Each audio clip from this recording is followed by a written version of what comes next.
Okay. Good morning, everybody. And on behalf of global, um, uh, on behalf of GINA, my name is Rajiv Mitri. I'm one of the founding member of GINA. Would like to welcome you all for this today's session on nursing management of the stroke patients. And it is our privilege to introduce one of our expert and one of stroke specialist nurse or a CNS stroke from the Northwick General Hospital, Manjushri Hegde. And she's here to give us a talk on this nursing management on the stroke. So I welcome you all and thank you very much for your patience and the support. And I request all of you to please be muted and unmute yourself when it has been asked, or if there is any questions or anything, please send your questions on the chat box. And those who are on the YouTube, please send the messages or the comments. And on behalf of GINA, we take this privilege to welcome you all. And I'll just hand over to Manjushri Hegde. And thank you. And enjoy your rest of the time. Thank you.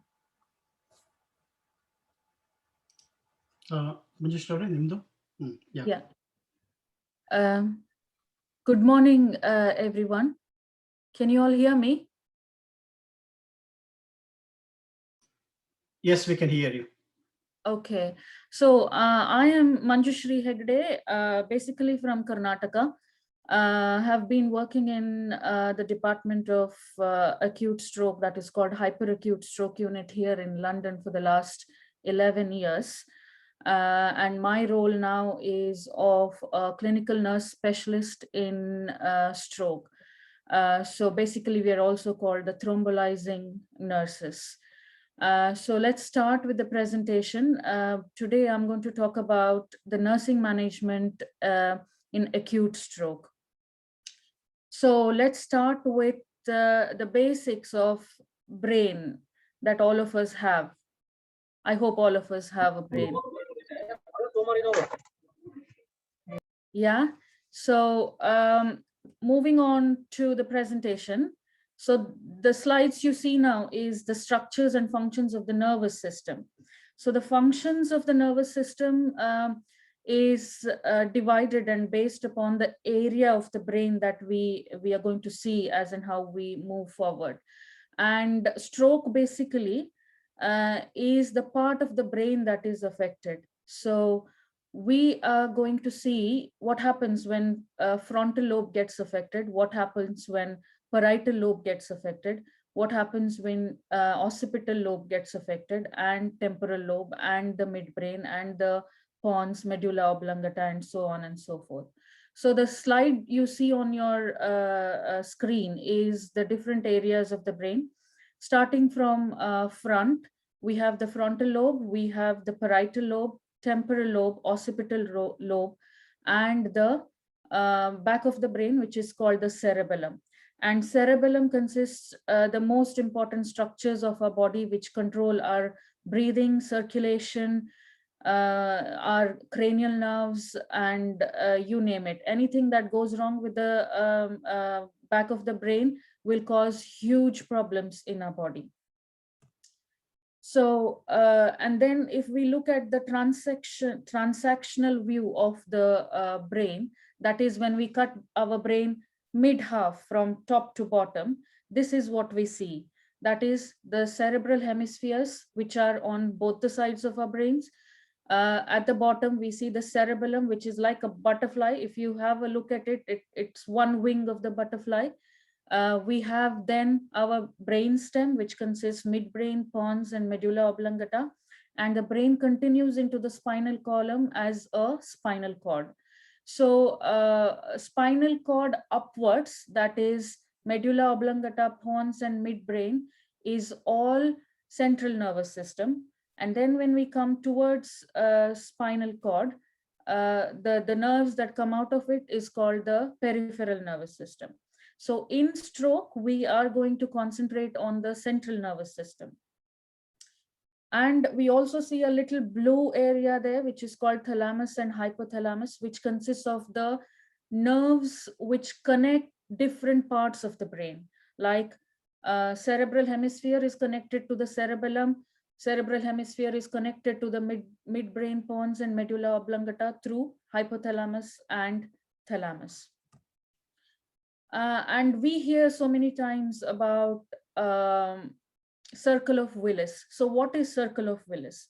Circle of Willis is a circle-like structure that is formed inside, in the middle of the brain, with the help of all the major blood vessels in the brain.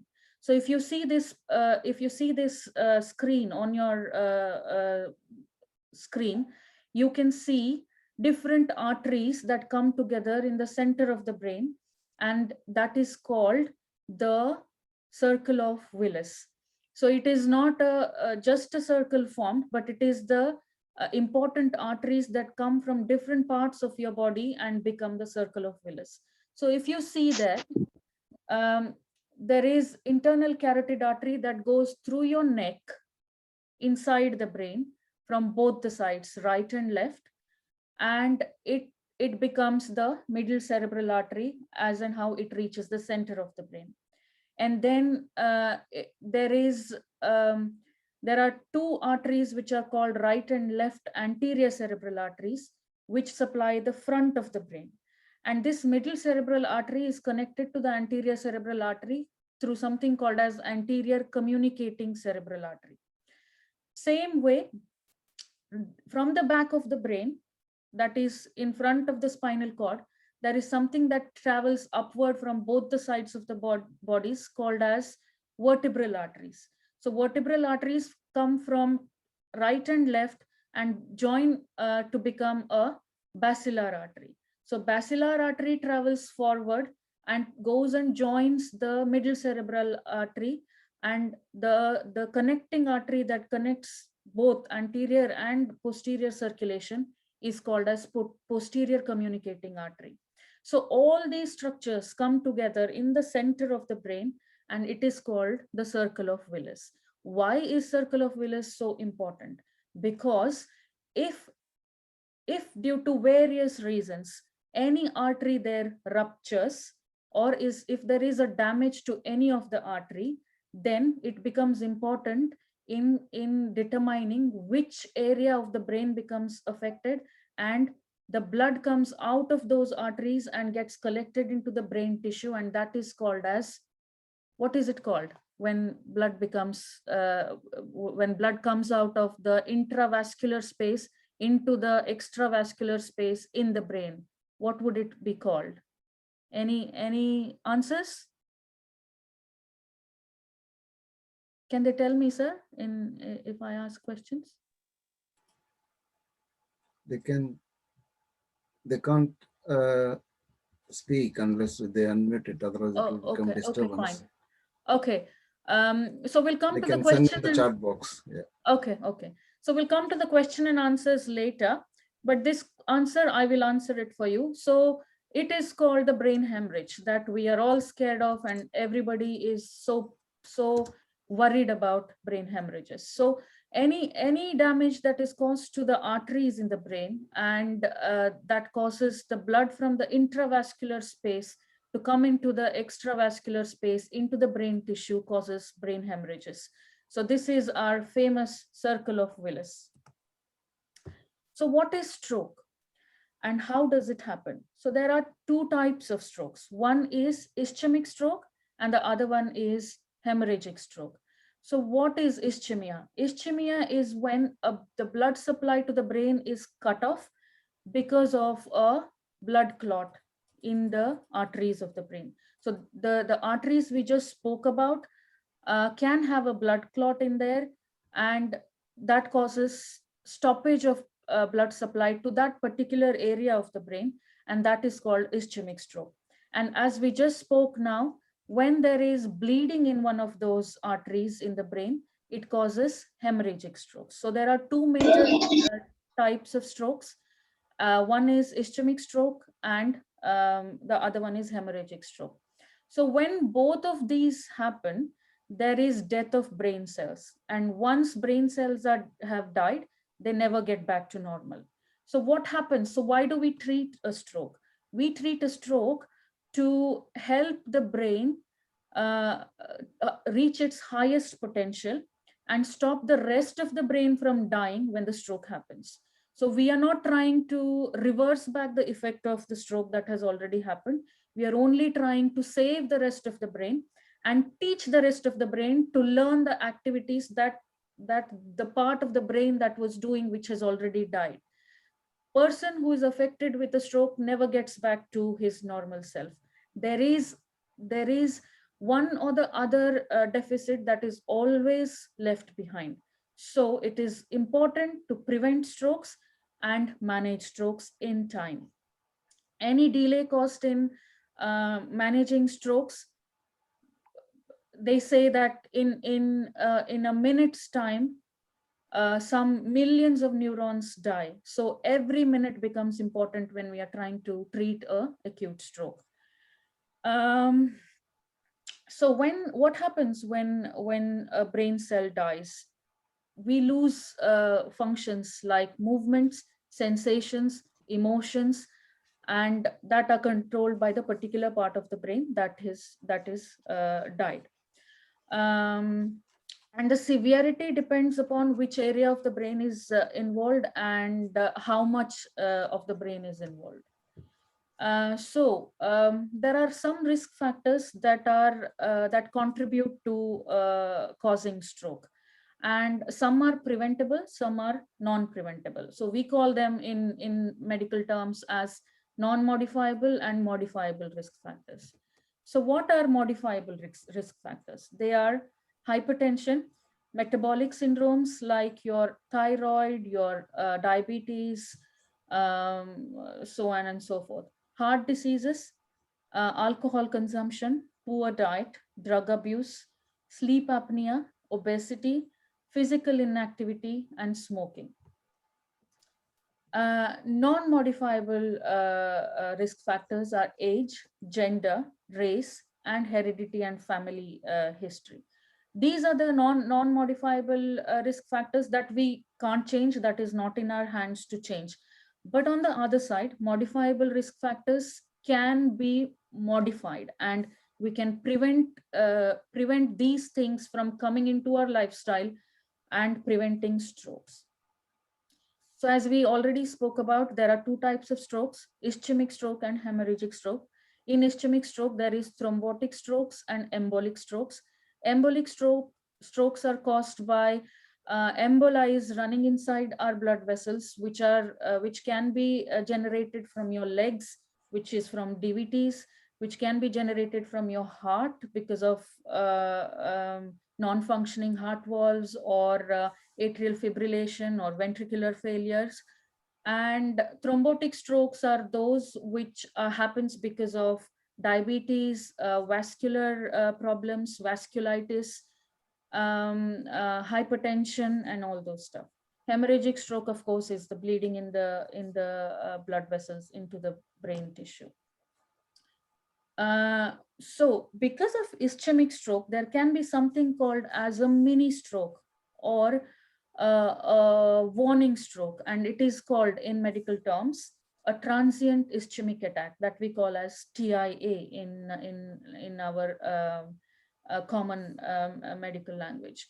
So what is transient ischemic attack? Transient ischemic attack, as I said, is exactly a warning stroke which comes and goes, which doesn't stay for more than 24 hours. And something that disappears after a warning is a risk factor in itself for developing further strokes.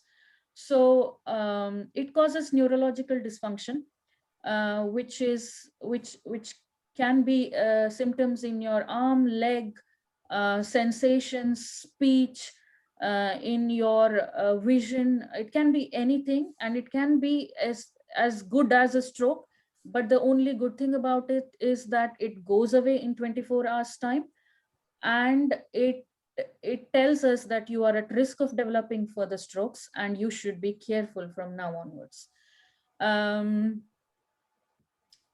So when a TIA happens, you do not know that it is a TIA. So what a patient with TIA should do?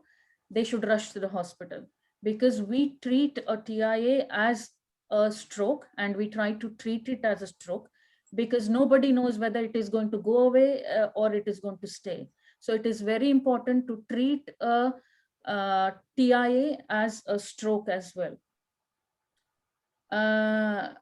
In general, 1/3 of the individuals who experience a TIA will not experience another event, and 1/3 will have additional TIAs, and 1/3 will progress to be a stroke. So when we treat TIAs, we are trying to treat these 1/3 who will progress on to become a full-blown stroke. So when I talk about bleeding into the brain, there can be intraparenchymal bleeding, and there can be subarachnoid bleeding, subdural bleeding. These are two different types of bleeding.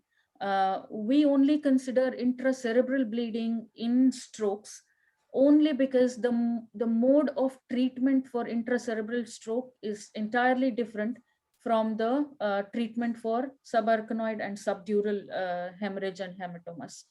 So for the sake of stroke presentation, I'm going to concentrate only on hemorrhagic strokes. As I already said, it is a bleeding within the brain caused by rupture of a blood vessel. And the most important cause for hemorrhagic stroke is hypertension, and they are called as hypertensive bleeds. And when hypertensive bleeds happen, they bleed deep inside the brain, not in the subarachnoid space, not in the subdural space. And the slide you see on your screen now is a slice of a brain which is taken on the horizontal plane, and that black thing is the blood collected inside the blood brain tissue.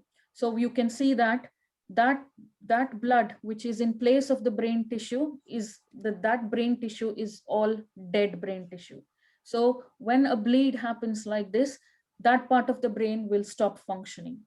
Not only that, there is edema developing around that brain tissue, and that pushes the rest of the brain tissue towards one side, and slowly the part of the brain that is pushed aside starts dying. Are you all with me? Okay, moving on. So what happens in intracerebral hemorrhages? They cause neurological deficits, they cause headaches, they cause nausea and vomiting, they cause decreased level of consciousness, and there is extreme hypertension. So the main task for you is manage that hypertension when someone comes with a intracerebral bleeds. And what happens to your body when there is intracerebral bleed or ischemic stroke? What happens is it affects many body functions. It affects motor inactivity. What is motor inactivity? Motor inactivity is when you are not able to move a hand, when you're not able to move a leg, when your face is dropped to one side. You cannot use your face or your tongue or your mouth to talk like I am talking now. You want to say something, you cannot do that. You know what to say, you cannot do that. So why does it manifest in so different ways? Because the part of the brain that is affected by the lack of blood supply determines what symptoms you're going to have. For example, if your motor cortex is affected, and if that motor cortex coincides with the part of the brain that controls your hand, then you can't move your hand. If you're not able to speak, that is motor, like I am speaking fluently now. I hope you are understanding what I'm trying to speak. If I start doing blah blah blah blah blah blah, that is because my motor ability to speak is lost. And if I am understanding what you're trying to say to me and I am not able to respond back to you, then another area of the brain is affected. So let me come back to speech. So there are two areas in the brain that determine speech. One is called as Broca's area, which causes motor speech. The other one is vernix area, which causes receptive speech. So when I am not able to say what I want to say, it means to say the Broca's area is affected, and the Broca's area is in the frontal lobe. When I am not able to understand what you're trying to say, you're trying to say to me 100 things, and I am not even able to gather one thing among them. That is when the vernix area is affected, and the vernix area is in the parieto-temporal lobe. So there are two different areas of the brain affected when two different types of manifestations happen. So it is important that you learn the brain structures and learn what they are responsible for you to understand what part of the brain will be affected and how it will show it as manifestations. Moving on, motor activity, elimination will be disturbed, where patients will have incontinence of urine, incontinence of feces. Intellectual functions are affected, where higher cognitive functions come into effect, and you cannot think properly, you don't have inhibition, you become confused, you become agitated. There is spatial perceptual deformity, where you are not able to locate your body in the space. You do not know what position you're holding, you don't know where your arm is, you don't know where your leg is, you can't stand up properly. Your personality gets affected, because you might be a calm and composed person before a stroke. You can become totally different when after a stroke. Affect is affected, the emotional aspect of the human body is lost. Sensations are affected, you cannot feel pain, touch, hot, pinpoint, nothing. So a sensation in one side of the body is lost. Communication is affected. Motor functions, as I said, will involve mobility, respiratory function, gag reflex, self-care abilities, loss of skilled voluntary movements, alteration in muscle tone, alteration in reflexes. So all these get affected in motor ability. And the most important thing you see there is respiratory function, which is, of course, in the back of the brain. And if respiratory function is lost, your respiratory organs do not get messages from the brain to function properly, and a patient can die with respiratory dysfunction. Gag reflex, when you're not able to swallow your own saliva, that means person's ability to eat and drink is lost, and then they will end up on nasogastric feeding or a total parenteral nutrition. So that is a major disability, because we all live to eat and drink, and if that ability is lost, then what is, I mean, some people may come across as, what is the point in living without eating and drinking? We were talking about communication. One term we come across very commonly is aphasia, when the stroke damages the dominant hemisphere of the brain. Now, what is a dominant hemisphere? Dominant hemisphere is, so as we spoke about two hemispheres, right and left hemisphere. In 80% of the population, whether they are right-handed or left-handed, the dominant part of the brain is the left hemisphere. So for all of those who are right-handed, if you're writing with your right hand, if you use your right hand predominantly, then the dominant area of your brain is the left hemisphere. Let alone right-handed people, even in the left-handed people, the dominant hemisphere is the left hemisphere. So all your major functions, like your speech, your affect, is located in the left hemisphere of the brain. So anything that damages the left hemisphere of the brain causes aphasia, that is speech problems. And aphasia means total loss of comprehension and use of language. You cannot understand what anybody is speaking to you. You cannot speak back anything that you want to speak. And there is a little brother of aphasia, which is called as dysphasia, which can include loss of either motor speech or loss of receptive speech. So there can be receptive and expressive dysphasia, and there can be a total dysphasia. All okay?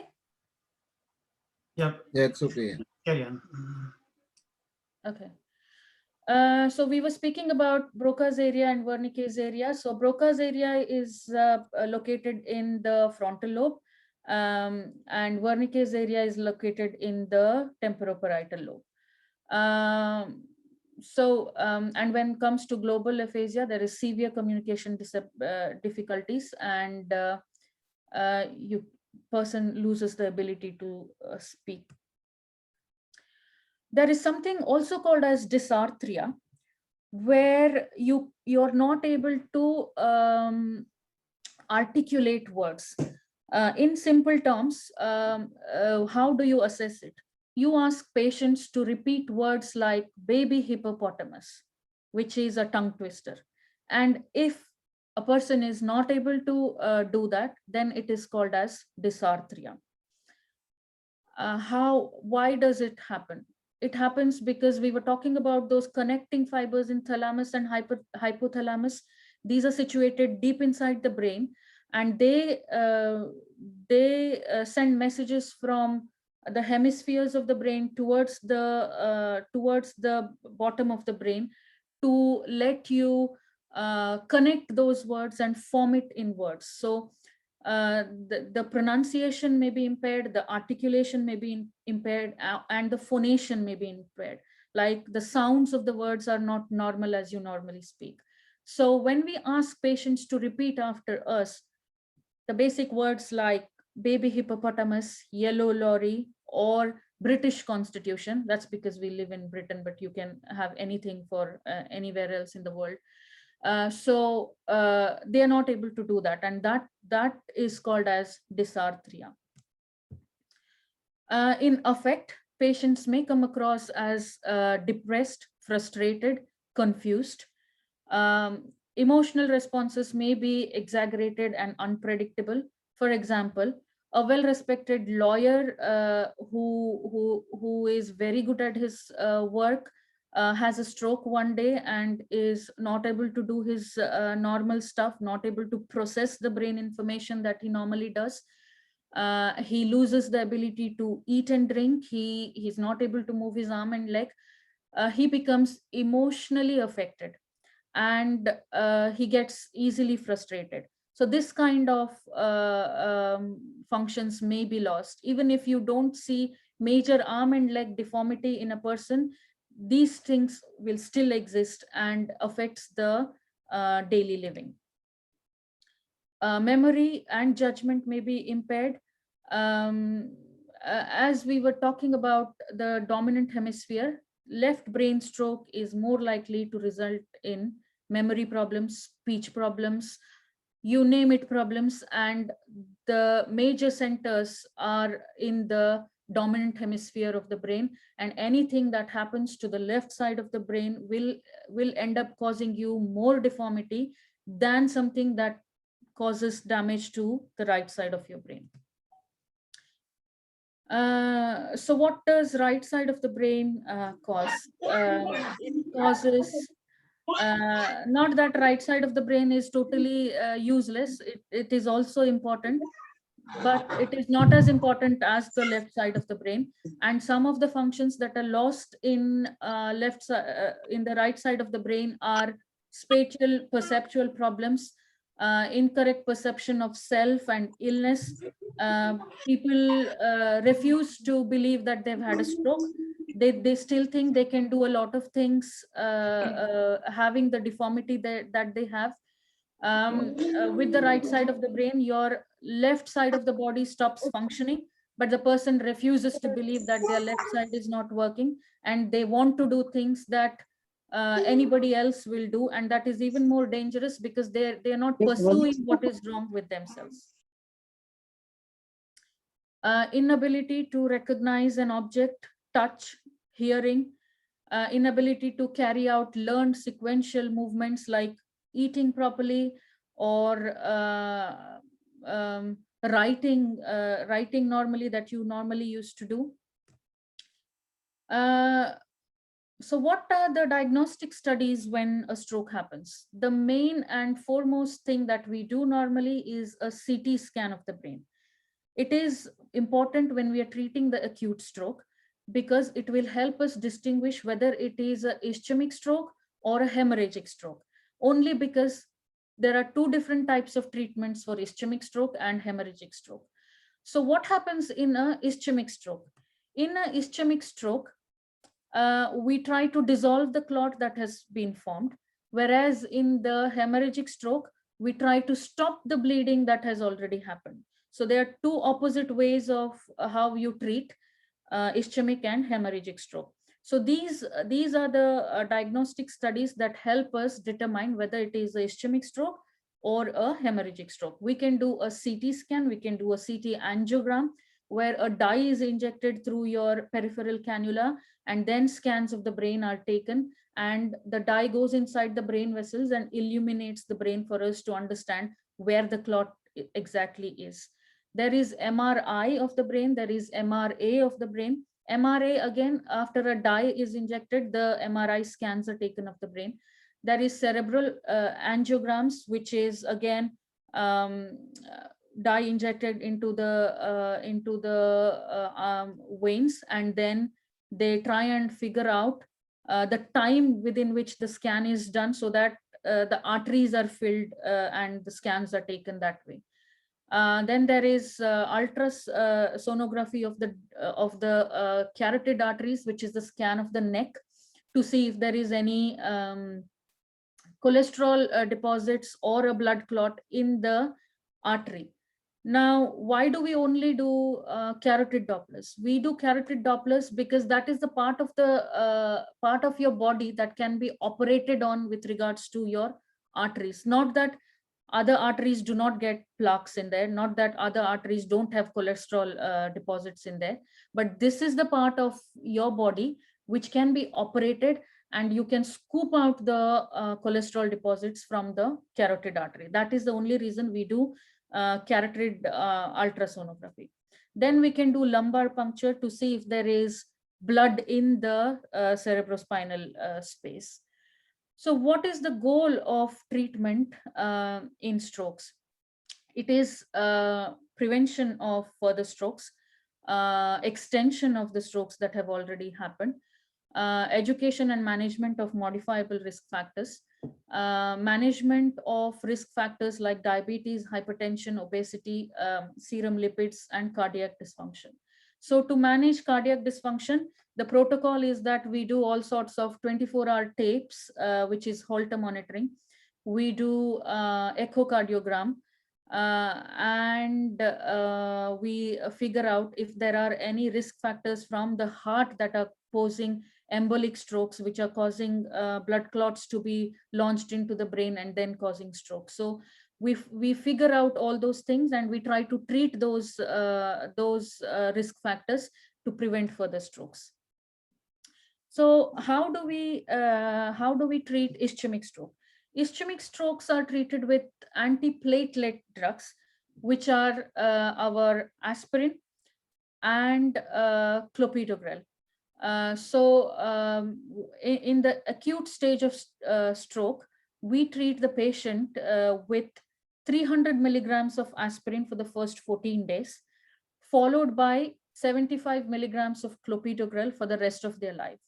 So once they start taking clopidogrel after 14 days of the acute stroke, they continue taking it for the rest of their life. There are other types of anticoagulants which treat stroke as well. The most common one from Aegis is warfarin. And there are some other newer oral anticoagulants now, which are called as dabigatran, apixaban, rivaroxaban, and all of them. The ease of taking newer oral anticoagulants is that you don't have to do blood tests every 2 weekly or every weekly to determine your INR levels and titrate the dose of the newer anticoagulants. So this is the treatment for ischemic stroke. And most of you might know the newer anticoagulants and the warfarin is also used in the treatment of atrial fibrillation and mitral valve dysfunctions and all those cardiac anomalies. And those in turn prevent causing embolies into the brain and prevent stroke as well. Surgical intervention, as I said, we do carotid endarterectomy, where we break it open into the artery of the neck and scoop the cholesterol deposits. We do angioplasty, which we all know.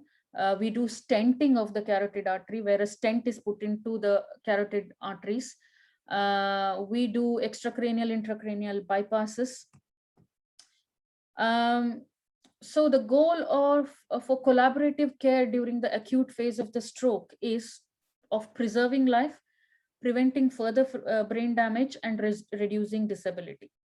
And it begins with ABC management, like in any other case. You have to look at patient's airway, breathing, circulation, and then move on to stabilizing the brain. So your assessment findings may lead you to see patients have altered level of consciousness. They have weakness, numbness, or paralysis. They have speech or visual disturbance. They have severe headache, increased or decreased heart rate, respiratory distress, unequal pupils, hypertension, facial drooping on affected side, difficulty swallowing, seizures, bladder or bowel incontinence, nausea and vomiting, and vertigo. Vertigo corresponds with the back of the brain. So anything that goes wrong with cerebellum, midbrain, pons, medulla oblongata can cause you dizziness, vertigo, nystagmus. So that is also very important to assess. So what do? We ensure a patent airway. We call stroke team to the emergency department, and I'm one of the stroke team members, so I can talk for days together on this and what happens there. But let's keep it to 1 hour's time. We perform pulse oximetry to see what their saturation is, maintain adequate oxygenation, obtain IV access, maintain blood pressure, obtain a CT scan immediately, perform baseline laboratory tests in terms of blood tests, position head midline all the time, elevate head of the bed to 30 degrees, institute seizure precautions, like we give anti-seizure medications immediately if they're having fits. And then we anticipate that this patient can be suitable for thrombolysis. So before thrombolizing the patient, we do a CT scan and we determine if the patient has had a ischemic stroke or a hemorrhagic stroke. If the patient has had a hemorrhagic stroke, we cannot give them the blood clot busting medication. So we stop the thrombolysis pathway then and there, and we treat them differently in terms of managing their blood pressure, and maybe talking to the neurosurgeons to see if they are operable in terms of preserving life. We watch for hypertension. In ischemic strokes, we are not as much worried about the hypertension as in hemorrhagic strokes. In ischemic strokes, our target blood pressure would be somewhere between 160 to 185 millimeters of mercury. In hemorrhagic strokes, we want to maintain the blood pressure below 140 millimeters of mercury. That is one important thing you need to remember, because if you let hypertension take over in hemorrhagic strokes, the size of the bleed increases, and then the more brain cells die. We have to, and how do we manage blood pressure in acute stroke is with labetalol, which is IV medication. If the person is able to take orally, then we try to manage it with amlodipine, which is a calcium channel blocker. Adequate hydration is important. Adequate fluid intake is important. It may be oral or intravenous. We might have to resort to tube feedings if the patient is not able to eat and drink. We should take care of overhydration, which compromises perfusion by increasing cerebral edema.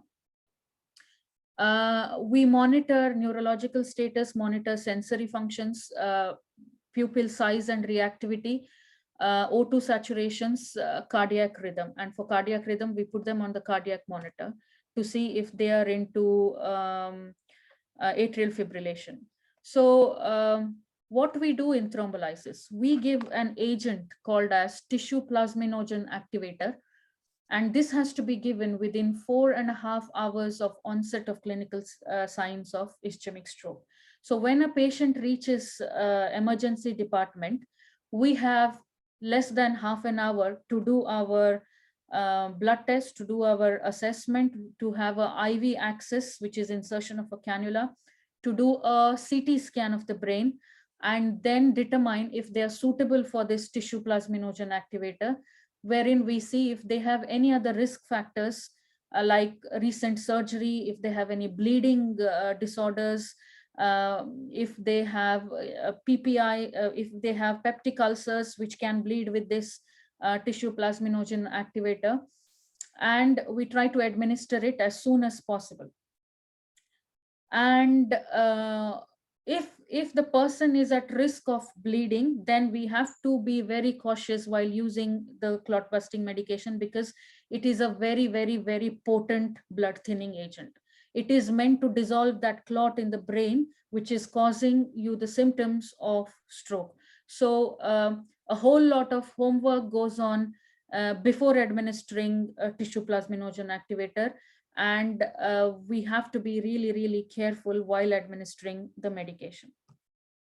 And as I said, it can only be administered within 4.5 hours of the onset of symptoms. Post which, after the thrombolysis phase, we start them on aspirin within 24 to 48 hours of the stroke. And we normally do another CT scan after thrombolizing the patient, just to make sure they have not bled inside the brain after giving this potent blood thinning agent. And then the patients continue on platelet inhibitors and anticoagulants.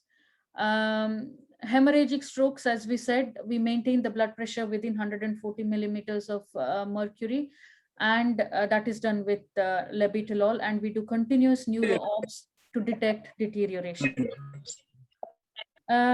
Surgical intervention is immediate evacuation of aneurysm-induced hematomas and cerebellar hematomas. Ischemic stroke also, we have a surgical way of managing it, where it is called as thrombectomy.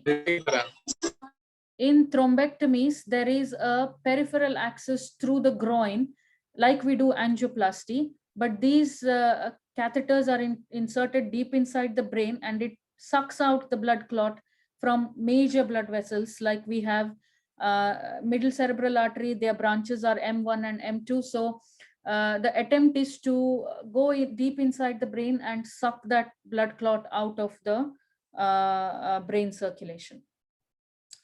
And then we try to rehabilitate patients for them to regain the highest potential that they can. So nursing management, we do airway management, breathing, circulation, disability management, neurological observations. For neurological observations, we have a particular chart called as National Institute of Health Stroke Scale, which is developed in America, and the whole world uses it. So NIHSS is a tool used to see how the patient is improving week after week, and how we are doing in terms of rehabilitation phase. We have to look after their nutrition, we have to look after their communication, we have to look after everything else in terms of their activity. And in this, the multidisciplinary team comes into action, like the physiotherapist, the occupational therapist, the speech and language therapist, the psychologist. All of them work together to bring the patient back to their highest potential. So that's the end of the slides. I'm open to questions if you have any, and if you don't have any, I would like to ask some questions.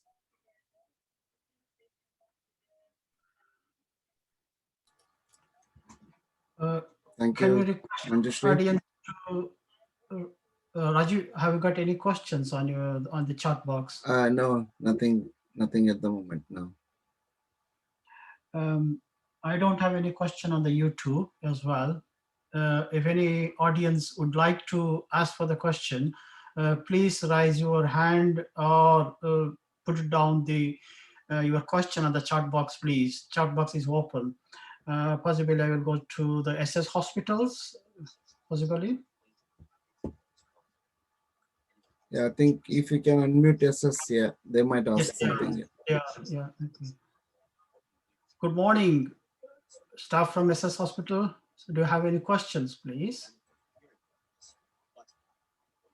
Manjushri, there are a few of people from the SS Hospital. They are all in the one group. Mhm. So the most of our sessions they do attending every time. Then Davangere. Yeah. Thank you, Davangere. Namaskara. ನಿಮ್ ಪ್ರಶ್ನೆಗಳಿದ್ರೆ ದಯವಿಟ್ಟು ಕೇಳಿ. ಯಾರ ಕೈ ಎತ್ತಾ ಇದ್ದಾರೆ ಹಿಂದಗಡೆಯಿಂದ, question ಕೇಳಬಹುದು. ಅರ್ಥ ಆಯ್ತಾ ಎಲ್ಲರಿಗೂ? Okay. Questions, please.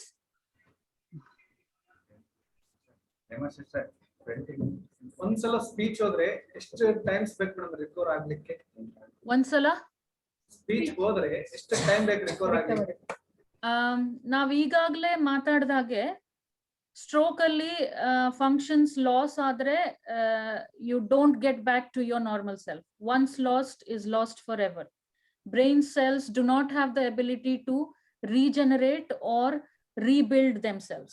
So what we try to do is we try the rest of the brain cells that are surrounding the area that has died to help that area of the brain to help the area that has died to compensate. So what we are trying to do here is to save the rest of the brain, not to save the area that has already died. So speech ಒಂದ್ಸತಿ ಹೋದ್ರೆ ಅದು ಹೋದಾಗೆ, ಅದು ಮತ್ತೆ ವಾಪಸ್ ಬರೋಕೆ ತುಂಬಾ ಕಷ್ಟ. ವಾಪಸ್ ಬಂದ್ರೂನು maybe 25% of it may come back. Adu you have to work with speech and language therapists. You have to use different strategies to help yourself speak. Like you can use charts. You can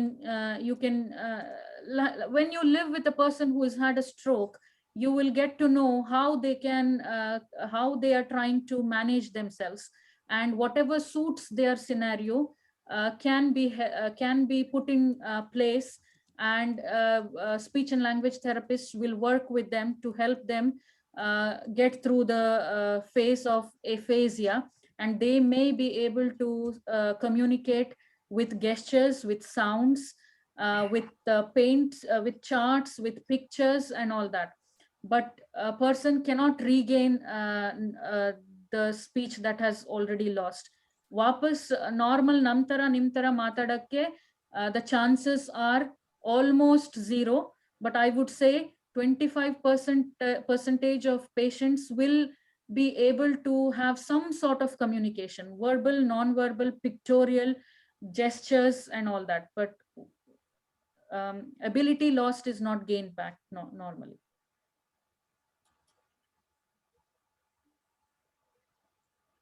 Okay, thank you, Manjushri. Is there any more questions? There were a couple of hands with the Davangere students in the group. Patient once came with a hypertensive bleed. Patient sudden ಆಗಿ ಹಾಸ್ಪಿಟಲ್ಗೆ hypertensive bleed ಆಗಿ ಬಂದಿರ್ತಾರಲ್ಲ sir, ಕೇಳಿಸ್ತಿದೇನಾ? ಕೇಳಿಸ್ತಾ ಇದೆ madam, patient hypertensive bleed ಆಗಿ ಬಂದಿರ್ತಾರಲ್ಲ, starting ಅಲ್ಲಿ ಅವ್ರದ್ದು blood pressure above 180 200 ಇರುತ್ತೆ. once ನಾವು ಅಮ್ಲೋಡಿಪಿನ್ ಆಗ್ಲಿ ಏನಾದ್ರು ಕೊಟ್ಟರೆ ಲಾಬಿಟಲ್ ಲೈಕ್ ನೀವು ಹೇಳಿದ್ರೆ ಲಾಬಿಟಲ್ ಕೊಟ್ವಿ ಅಂತ ಪೇಷಂಟ್ ಇಂದ ಬರ್ತಾ ಹೈಪರ್ಟೆನ್ಷನ್ ಕಡಿಮೆ ಆಗುತ್ತೆ, ಹೌದಾ? ಬ್ಲಡ್ ಪ್ರೆಷರ್ ಕಡಿಮೆ ಆಗ್ತಾ ಬರುತ್ತೆ. ಅವಾಗ ನಾವು ಆಂಟಿ ಹೈಪರ್ಟೆನ್ಸಿವ್ ಕೊಡಬೇಕು ಅಥವಾ ಸ್ಟಾಪ್ ಮಾಡಬೇಕು? 140 ಇಮಿಡಿಯೇಟ್ ಆಗಿ ಸಿಟಿ ಸ್ಕ್ಯಾನ್ ಮಾಡಿದ ಕೂಡಲೇ ನಿಮಗೆ ಹೆಮರೇಜಿಕ್ ಸ್ಟ್ರೋಕ್ ಅಂತ ಗೊತ್ತಾದ್ರೆ, sorry interfering, there are few Kannada non-Kannada people also there, so don't mind. Could you just say the question in English and answer it, please? Okay, fine. So the question was, how do we maintain the blood pressure? So when a patient comes to the hospital with a hemorrhagic bleed and stroke symptoms, you suspect it, and if the blood pressure is extremely high, like in the ranges of 200 to 20, you suspect it as a hemorrhagic bleed. You do a CT scan, which will confirm it is a hemorrhagic bleed. So what you immediately do is treat it with labetalol, which is a bolus of labetalol to bring it down quickly. Like you either give 10 milligrams or 20 milligrams of labetalol as an IV bolus push, and then maintain them on IV infusion of labetalol, and you titrate the labetalol infusion to the blood pressure readings. So when you put somebody on labetalol infusion, you keep them on continuous blood pressure monitoring every half an hourly, and you titrate that labetalol infusion, the dose you give, to the blood pressure reading that you're getting. For example, the range of labetalol infusion is from 2 milligrams to 8 milligrams per minute.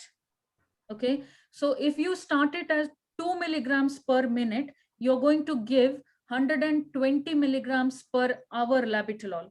Okay, you keep them on it and do the blood pressure. If the blood pressure is still over 170s, then you increase the labetalol infusion to 3 milligrams per minute. And what is 3 milligrams per minute? 3 milligrams per minute is 380 milligrams per hour. So you keep that labetalol infusion running at that rate while you continuously monitor the blood pressure in the patient every half an hourly, and that way you're going to maintain the blood pressure. It is very important that you maintain the blood pressure in the acute phase of stroke for the next at least 72 hours, so that the blood vessels try to thrombose themselves and stop bleeding. Till that time, you have to maintain the blood pressure, and then onwards you can put them on oral antihypertensives like ramipril, amlodipine, whatever suits them. So that is how you manage blood pressure. You just can't leave the patient with hypertensive hemorrhagic bleed to live by themselves. The first and foremost important thing you do is to manage blood pressure and continuously monitor the blood pressure so that they don't bleed further because of hypertension. Manjushri, there are a couple of questions from the YouTube viewers. There is one question from Lakshmi A.N. How does crepe bandage works in CVA? So it's not called as crepe bandage. It is called as compression stockings. Compression stockings were previously used to be put on the leg to prevent DVTs, which is called as deep vein thrombosis. As I said, deep vein thrombosis can cause blood clot formation in the legs. They can travel further upwards to the heart, to the brain. In the heart, they can cause MI. In the brain, they can cause stroke. So the whole aim is to prevent development of those DVTs in the leg. Because of inactivity in the patients after stroke, when they lose their motor ability, they are mostly in the bed. So what happens, there are all the chances that there is blood clot formation in the legs.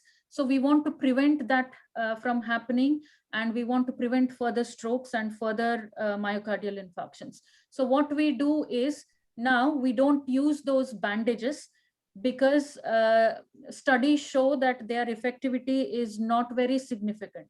Instead, we use the pneumatic compression device, which is like a blood pressure cuff tied around your thigh and your calf muscles, and there is a pump attached to that cuff on your leg, I mean the sleeves on your leg, and it inflates it and deflates it at regular intervals so that there is blood circulation in the legs, and it pumps the calf muscles and it prevents from formation of blood clots. So that is currently in use in advanced countries. rather than the just the stockings that we used to use before. So we don't use them anymore. We use intermittent pneumatic devices, which cause constant compression and deflation and prevent blood clot formation. Yeah, sorry, there is another question. Which position is best in CVA cases? Which? Position. Oh, neutral position is always best, like the neck in the midline, always not tilting to one side, just because we are compressing the neck arteries when the person is tilted to one side. That is with regards to the plane. Secondly, 30-degree elevation is always better. A, because of the respiratory functions. B, because they have lost their ability to speak, and a 30-degree elevation will reduce the chances of aspiration pneumonias, aspiration on their own saliva and then causing chest infection. So a central plane, or what do you call, midline alignment of the neck and head on the body, and 30-degree elevation of the head end of the bed is always favorable.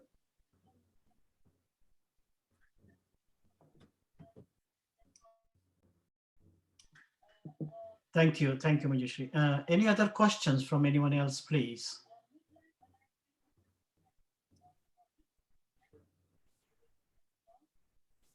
Is there any question from Sharon Rose? She said, do you want to speak, Sharon? Can you unmute Suresh? Who's that? Sharon Rose, I think. She's from Kolar. I think, yeah, she just typed the message. The question is a stroke, is it hereditary? Yes, it is.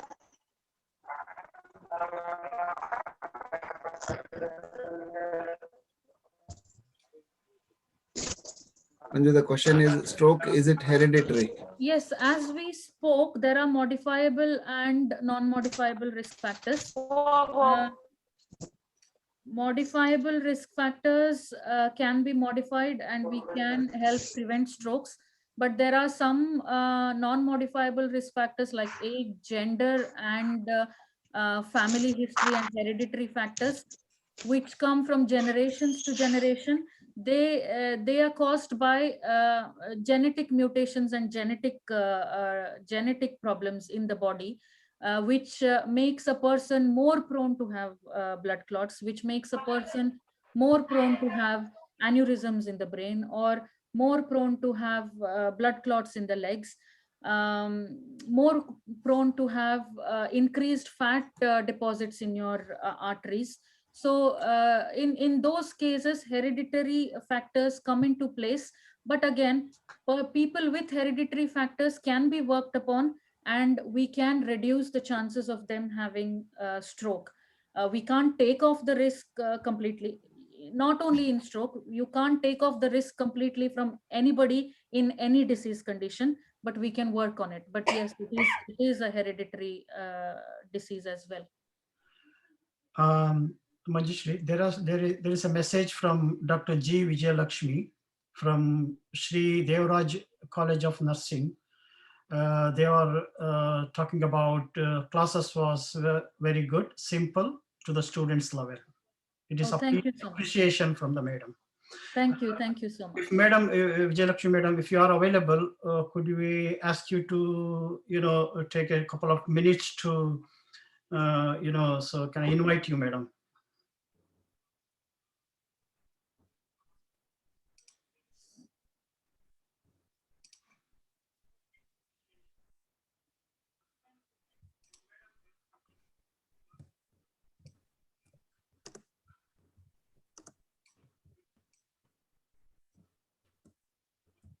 Okay, I can't find the madam anyway. No.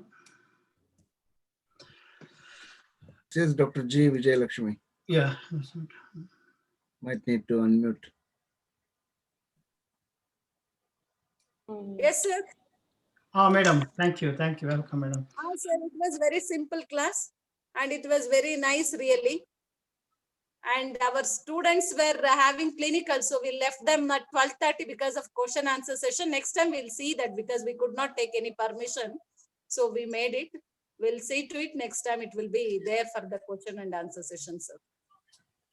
Thank you, ma'am. Thank you. Thank you. Thank Okay, you. madam, it was very nice, your class. It was simple to the students level. Thank you. Thank you. Thank you. Thank you, Vijayalakshmi madam. Manju, there is one more question. It's probably just because, you know, I'm a cardiac nurse. I mean, it's a cardiac, I mean, muscles death is nothing but a cardiac heart attack. Mhm. And you made it very simple that, you know, lack of blood supply to the brain cells is a brain attack. Mm. And in cardiac, we get angina, and you get a TIA kind of things, like a similar kind of angina. So it's more or less like a comparison was an organoid, it's a more or less same. Yes. And the time is a very, very important factor, which you clearly mentioned it. Yeah. So in cardiac, I know I've seen a patient in my department with about 15 to 16 stents. We put it for the cardiac patients. Mm. And I think many of them might not be aware. And the lady who had survived, and with not at a time, but different occasions, she had a heart attack.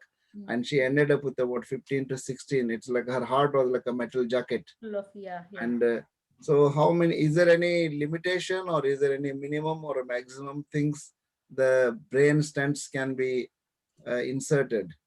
Or Brain, there is no stenting of the brain, sir, as such. Stenting Okay. is only for the carotid arteries in the neck. okay. So when there is plaque formation in the carotid arteries, they either stent it through the femoral approach, put a stent and remove the surrounding plaque, like you do in cardiac. Further down in the brain, there is no stenting. But No what stenting. happens in the brain is they clip the aneurysms. When there Clips, are yeah. aneurysms, they clip it at the balloon, like where we tie the balloon, they clip it there, A. B, they fill that aneurysm with metallic stuff so that there is no collection of blood in it. And it prevents from formation of clots that way. But per se, there is no stenting inside the brain vessels, because they are very tiny structures. Yeah. All you can do is take that clot off, and that's it. Yeah. Okay. Thank you. Yeah. Thank you. Sorry, because I got mixed up, because there is one of the Welsh patient who Googled everything about his own disease about the brain, who had a continuous heart headache. Mm. And he found himself an expert neurosurgeon in Cambridge University, and he himself self-referred himself, Mm. and he had about 40 or 50 clips in his brain, Yeah, and he's still clipping is very possible. active, and that's why Clipping I is just got possible. mixed up with the stent and the Yeah, clips. yeah, Thank you very yeah. much for No clarifying. problem. No problem. Yeah, thank you. Sorry, there is another, it looked like it's a last question, it looked like, anyway, from WhatsApp questions from the clinical group, asking about what are the causes of stroke in younger age? Sure.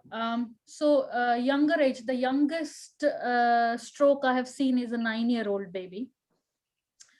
The main cause of stroke in younger patients is heart deformities like birth defects, perforated foramen ovale, and all sorts of things, mitral valve prolapse. And I'm not a cardiac expert, but all these cardiac problems that children are born with. PFO is the most common one. So these are the things that causes stroke in younger patients, and the treatment is the closure of PFOs, and we see improvement in those kind of patients.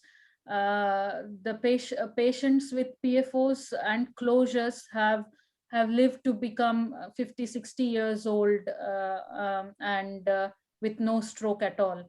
But children come with stroke-like symptoms and strokes because of perforated foramen ovale in the heart. So mainly cardiac issues are the causes for young strokes. And also atrial fibrillation if somebody is having a weak atrium and causing AFib, they can, but they are not as young as those PFO patients. You see atrial fibrillation and those kind of strokes in middle age, like 30s and 40s. But young strokes are seen in PFOs. Sorry, possibly another question, please. No problem, sir. There is another question in YouTube. Can IV cannula access at affected site? If no, why, madam? Try to avoid it as much as possible. Like if someone is having a left-sided stroke, don't try to cannulate on the left side. But it is easier said than done, because patients who come with stroke are in all sorts of sizes, shapes, and conditions. They are throwing their arm away, they are throwing their leg away, they're confused, they're frustrated. So it can be hard to be getting a cannula in the urgent phase on the non-affected side, because they are moving continuously. And we have to get this done within half an hour of the patient getting into the emergency department. So for immediate access, if that is what you can see, it can easily be done to administer your clot busting medication, go ahead and do it for that time, but remove it within 24 to 48 hours time, and then resite it on the arm or the side which patient is able to move, only because the arm that is not used having a cannula means there will be less draining of the extravascular fluid, and there will be swelling of the arm, because the arm is so stagnant, there is no movement in that arm. So try to avoid that on a longer run, but immediate action, you can cannulate on the hand that is affected. And then if you leave the cannula there and you reattempt cannulas on the weaker side, it causes neuropathic pains in that affected arm. And immediate one is, of course, phlebitis and swelling and extravasation. There is less venous drainage because there is no movement in that arm. So yes and no. Yes for immediate life-saving measures, but no for otherwise. Right. Thank you very much. Yeah. Possibly another one. Metastasis can cause stroke. Metastasis. I understand by metastasis you mean cancers. I think so, yeah. No, cancer is a different phenomena, and stroke is a different phenomena. But someone who is known to have brain metastasis are also prone to get strokes, only because it increases the coagulability of the blood in the brain. And that way they are more prone to have strokes. But not everybody that have metastasis end up with having a stroke.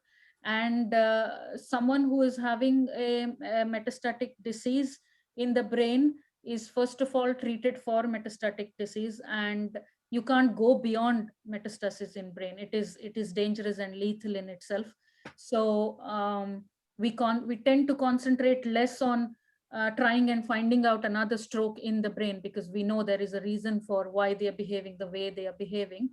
And if it is a long-term chronic disease, then yes, they can develop strokes in the later stages of their life. Thank you very much. I think I hope by this, Rajiv, I think we can end the session. Yeah, there is one more. Okay. If you got time, Manju, last one. Yeah, This is the last I'm question. free, sir. I'm free. I think it is quite important as well, because there are some students who are practicing like a nurse practitioners and things in India, who are looking forward that kind of role. They're asking, the question is, can you briefly highlight the role of a stroke specialist or a CNS, that your role in the hospital, instead of just a general role? And also, is it like, anything about you mentioned about NOAC or something.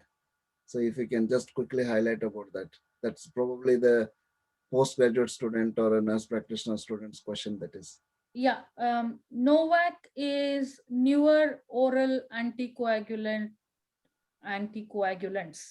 That is NOACs. So these are the newer types of anticoagulants, which is now trying to replace warfarin that we have before.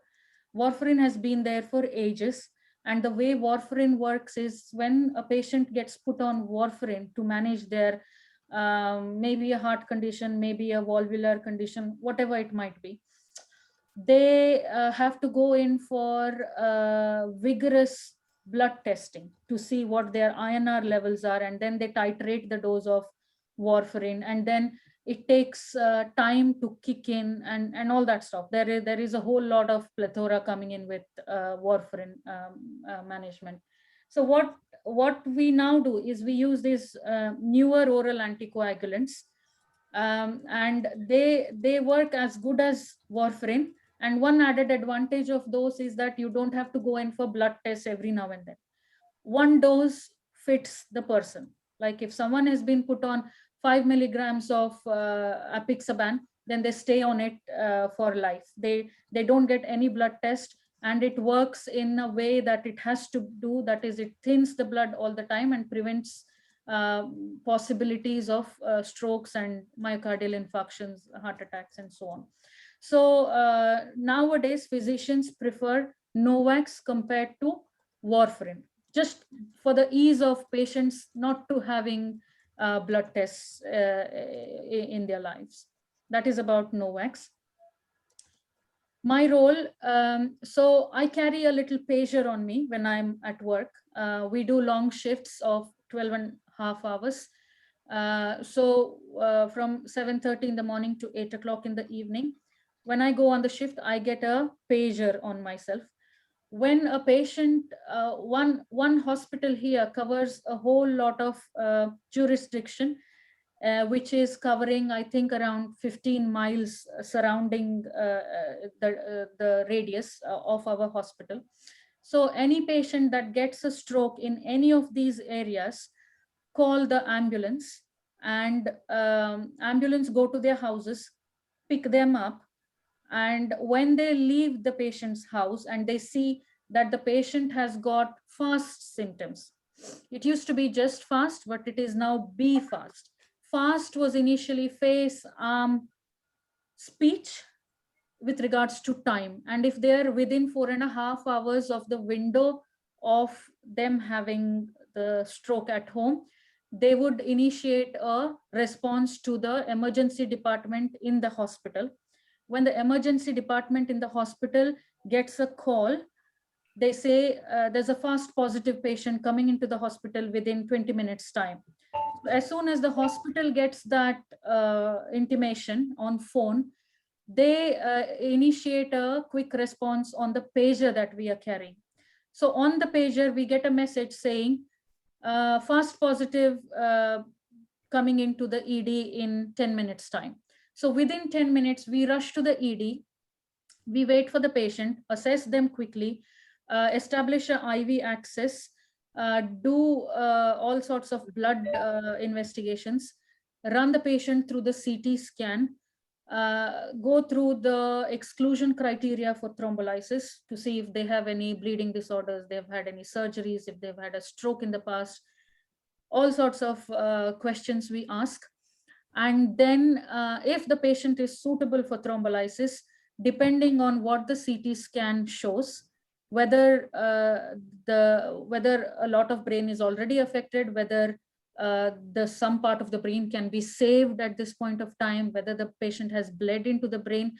So we gather all these data, and then we give the clot busting medication, which is given as a bolus dose of the whole 10% of the dose, and the rest of it goes as an infusion for the next 1 hour. If the patient has got a clot in the major arteries of the brain, we try to refer them to the neurosurgical centers, And then immediately after thrombolysis, they go across to the neurosurgeons to have a thrombectomy done.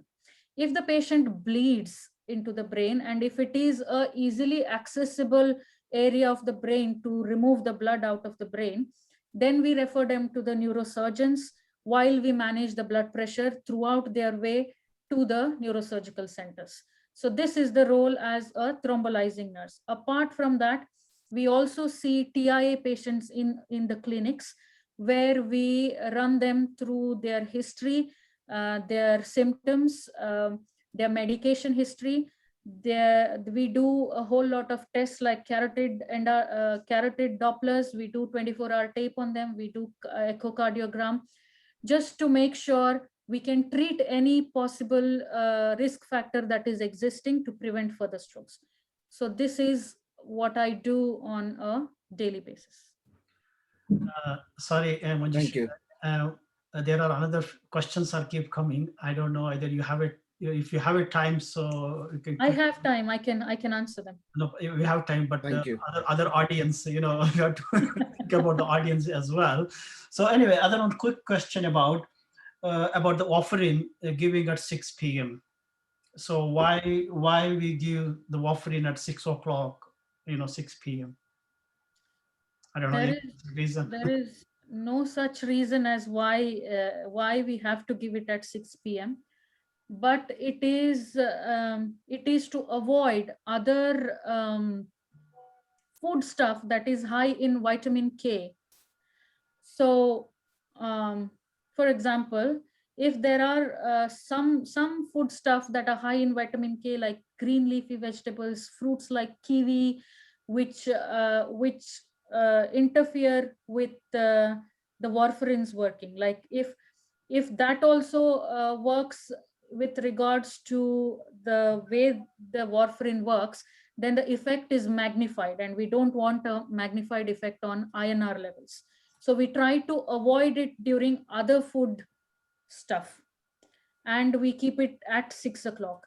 Mainly also because when patients are in the hospital, we send their blood test in the morning, and by evening time we get their results as well. So that is another thing.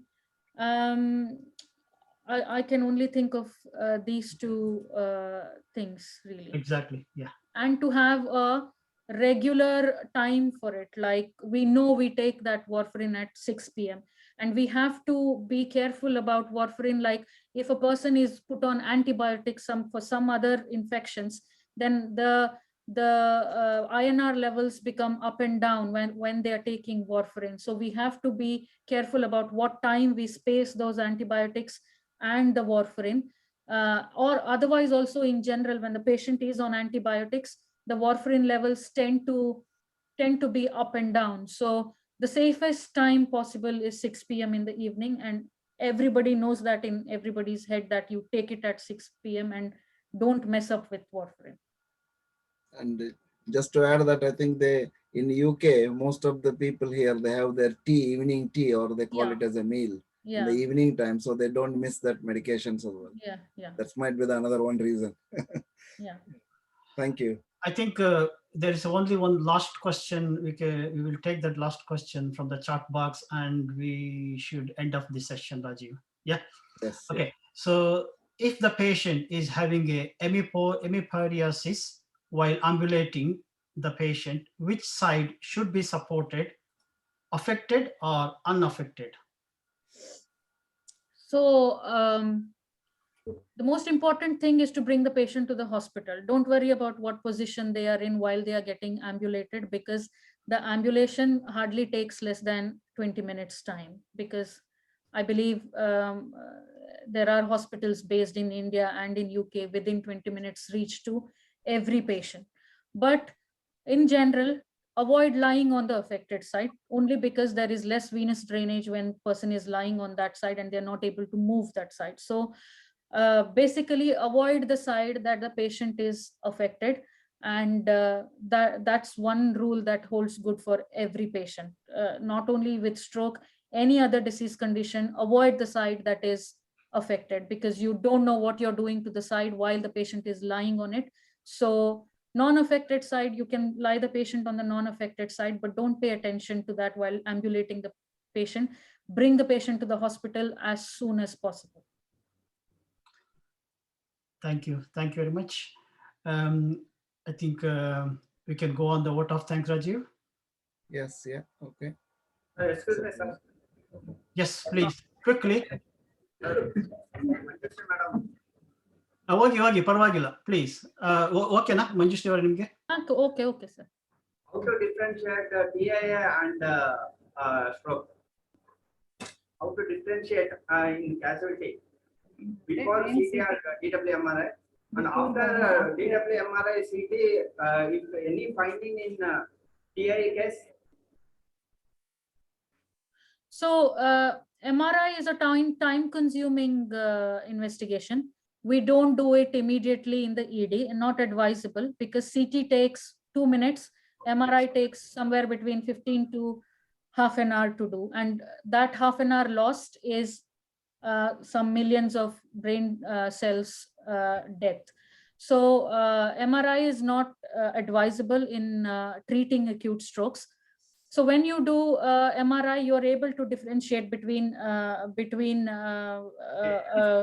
DW MRI is even better if you have the money and resources, of course, but you won't know if it is a TIA or a real stroke before 24 hours of time, because you treat any TIA as a real stroke when they come to the ED. If you don't see the symptoms disappearing while you're seeing them in the first half an hour, 45 minutes, then it is considered as a stroke and treated as a stroke. Don't wait for the symptoms to disappear for the next couple of hours, because that means you're losing the brain cells. So we treat it as an acute stroke, ischemic stroke, and we thrombolize the patient as soon as we start seeing them, unless otherwise the symptoms are improving from the time they happen. If by the time the patient comes to us, the patient's weakness in the arm is power 4/5, whereas it started as 0/5 power in the arm, then it means to say that the symptoms are improving and it may come back to normal. In those cases, you can take the risk and say, okay, this is a TIA, we don't want to treat it. But otherwise, if you don't see any improvement by the time the patient reaches the hospital in emergency department, then go ahead and treat it as a ischemic stroke and thrombolize them.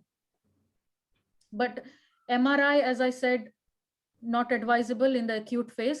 Maybe after thrombolizing the patient, you can take them for perfusion scans, and that will show you how much of the brain is affected and whether or not it was a stroke. With thrombolysis, only 2% of the population get bleeding in the brain, and those 2% of the population are older age. So we are happy to take that risk with younger people. Nagaratna ಸ್ವಲ್ಪ mute ಮಾಡ್ಕೊಳ್ಳಿ. ನಾಗರತ್ನ ಅಂತ ಯಾರೋ ಇದೆ. Okay, thank you very much. I think we have Raghavendra Kamlu, who is working in the emergency department. Possibly you might be having any quick input, Raghu. He's one of the GINA member as well, other side.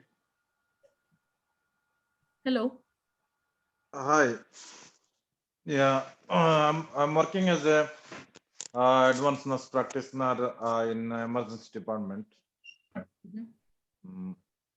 in Newham, London. So, yeah, regarding the you done very well, presentation. Thank you. About the stroke. So you covered everything. So I don't have anything much to tell about the stroke, Thank you. Thank you, Raghu. Yeah. Anyway, thank you very much. So by this, Rajiv, we can end the session. Shishir want to do any input? Shishir also here. Manjushri knows Shishir anyway. Where is he? I think he's out of the video. Believe it or Oh, not. is it? Okay. Yeah. he Oh, does- sorry. I'm sorry. Oh, I'm here. I'm here. okay. Thank you, Shishir. No, excellent. Excellent presentation, Manjuri. I learned a lot again regarding this topic, and your expertise speaks from the way you presented. You made it so simple that it's very clear for all students to understand, and even I understood. So that is something. So thank you for sparing your time and explaining all the details and finer things about this topic. Thank you. Hope you're well, sir. I am. How are you? I'm okay. I'm okay. Thank you. Right. By this, we could end the session. Thank you Okay. very much. It's a special thanks to Manjushri Hegde, who is agreed to give the presentation of the stroke. It was very wonderful session. There was lots of appreciation from the various the students and the nursing college principal as well, and from our colleague as well. So good interactions. There are plenty of questions from the audience, which is feel for better and good as well. So our sincere thanks to you, Manjushri. Thanks for the wonderful section. Thank you very much. So I don't know, anything you would like to say, Manjushri, before ending the session? No, thank you for giving me the opportunity. I'm happy to help anytime you need me for anywhere, any sessions. It's a great opportunity to share the knowledge. I feel privileged. Thank you. Thank you. Thank you very much. Thank you. And also just to let our audience knows about our next session is 20th of March, 2021. There is a topic around principles of moving and handling patients transfer techniques by Mrs. Jasmine George. So we have got another good guest coming up. As you all knows, every alternate 2 weeks, we are having a session on webinar. Along with that, we also have a, the WhatsApp group for the clinical staff and nursing students as well. I'm sure you're all getting a good benefit from the both, WhatsApp group, which we are posting the, the quiz questions, possibly on every day, I believe, if you got a time. We try to post on every day. So it is a very good response as well. So we hope we will continue with the same level of support from your side as well, and from our side as well. Thank you very much, all. Thank you, Rajiv, for participation. Yeah, just to highlight, we need to specially thanks to Manju once again, because she's got a little child and cute daughter. And in spite of having a very long day yesterday, and she's on call today, and we really appreciate their time. And especially for those who are in India, we need to reiterate that, we have to wake up here at 5 o'clock in the morning and to log into the computer. And especially thanks to Manju once again, Thank and you, for sir. your support Not and at all. your valuable time. And it was a fantastic talk. Thank you. And thank you to all the GINA members. And once again, special thanks to Suresh for his IT management and IT skills. Yeah, Thank thank you. you, Thank one you, and Suresh. all. And those who are watching on the YouTube and the Facebook, for them also, we're very thankful for their interest and the participation. And please share these links, and so that it will be useful and beneficial to everyone. And if you have any questions, and as Suresh mentioned, please keep in touch with our WhatsApp groups. And thank you, one and all, and have a brilliant day. Thank and you. nice weekend. Nice Thank weekend. you. And it's Thank you. also going to be a World International Women's Day on Monday, and have a great time. Oh, Thank you. Thank you. Thank you very much. Thanks. Thanks.